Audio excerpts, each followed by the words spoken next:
L'exercice de la respiration en escalier, qui est un très bon exercice pour développer ce qu'on pourrait appeler la dextérité des muscles respiratoires, c'est-à-dire en prendre conscience et avoir une maîtrise beaucoup plus fine de ces mouvements respiratoires. C'est aussi un exercice qui va développer la force musculaire, la force des muscles respiratoires, mais vraiment intéressant pour avoir un contrôle très fin des mouvements respiratoires, ce qui peut être très très intéressant. Un exercice très très simple. En respirant par le nez, si je dessine la respiration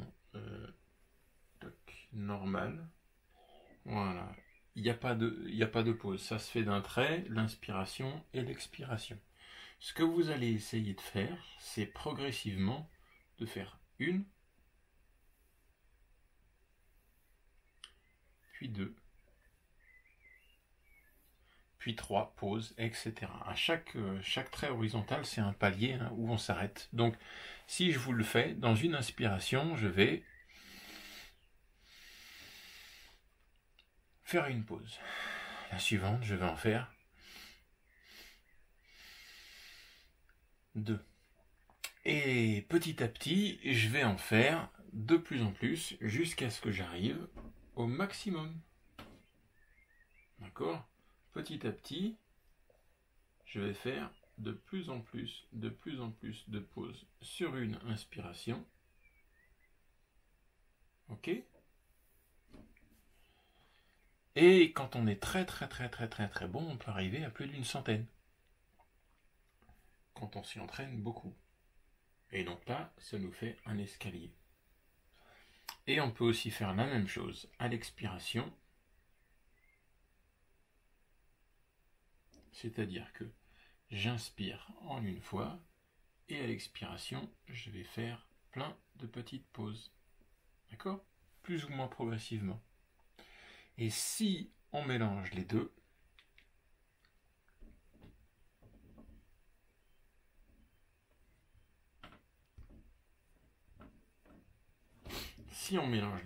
eh ben, ça va faire carrément un escalier qui monte et un escalier qui descend.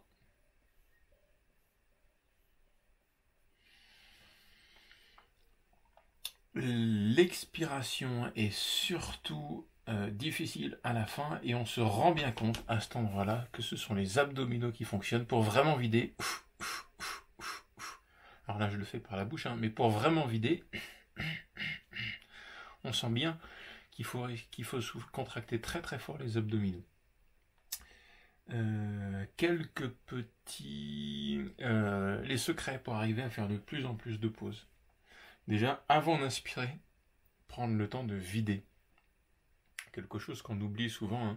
Si on veut bien respirer, il faut très souvent penser à vider les poumons avant de les remplir. Donc, commencez tout en bas. Si je commence mes escaliers à la moitié, je ne vais pas avoir de place de faire beaucoup de pauses.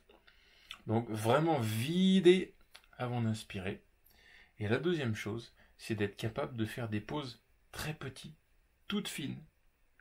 Si dans une bouteille, par exemple, je veux remplir la bouteille en faisant le plus goutte à goutte, par exemple, eh ben, ma capacité à ouvrir le robinet, le fermer, ouvrir le robinet, fermer, ouvrir le robinet, fermer très vite, ça va déterminer le nombre d'étapes avec lequel, le nombre de fois, avec le nombre de gouttes que je vais pouvoir mettre séparées pour mettre dans la bouteille.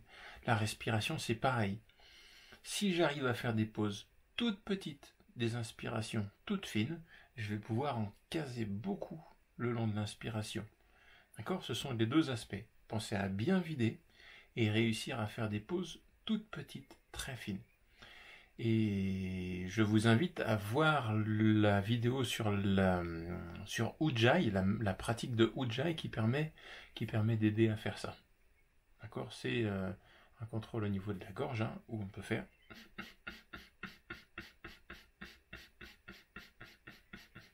plein de petites pauses. Voilà pour l'exercice de la respiration en escalier.